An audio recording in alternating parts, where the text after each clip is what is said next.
I love actually the combination of, both getting an opportunity to live in the city, but also very close to home, work in a 47-acre, for all intents and purposes, natural environment. My love for getting my hands dirty and, and doing what I do, I think I've got that really sweet spot here.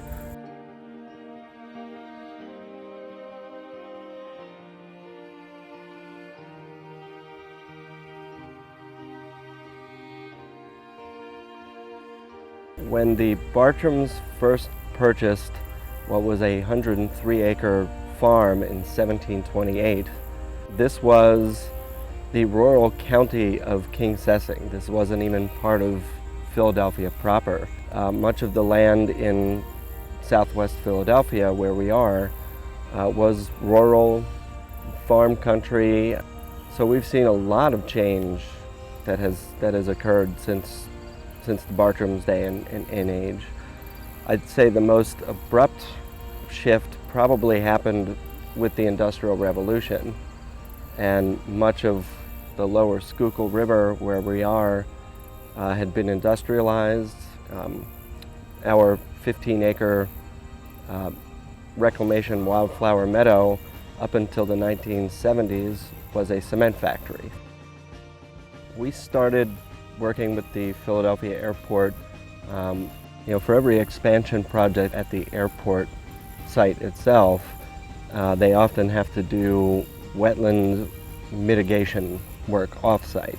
So for every acre of wetlands that they're disrupting, they kind of have to do an acre of enhancement, creation, and other work elsewhere. Because most of the lower Schuylkill River has been industrialized, and most of what was historically tidal wetlands, there's a lot of recreation opportunities. However, most of those industrial sites are much more difficult to access.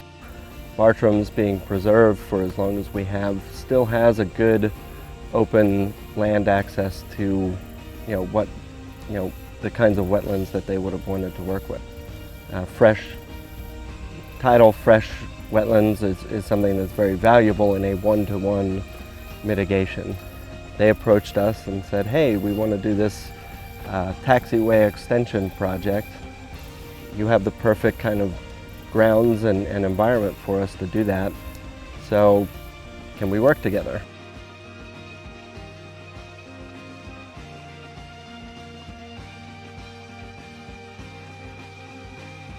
There's a good bit known about the Native American history here, or the history here prior to European settlement.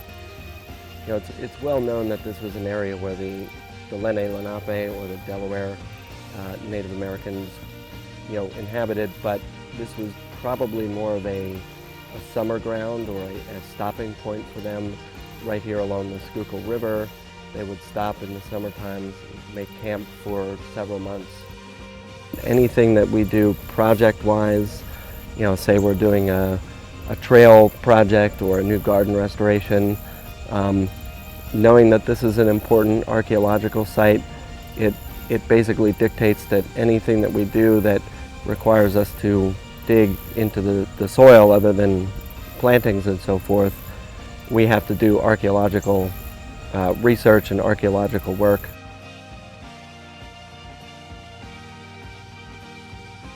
The first step that they had to undertake with the wetlands work was actually doing a pretty extensive, archaeological survey. So I really got involved with them initially, just beginning to look at the overall 2.5 acre wetland that we have down here, and begin to think about the plants and what they could do to both enhance it as well as build it back up. Horticulture for me began when I was pretty young. I took my first job as a landscaper when I was 14. I always loved being outside. I always loved getting my hands in the dirt, and so it was a natural progression for me to find myself in a career as a horticulturist.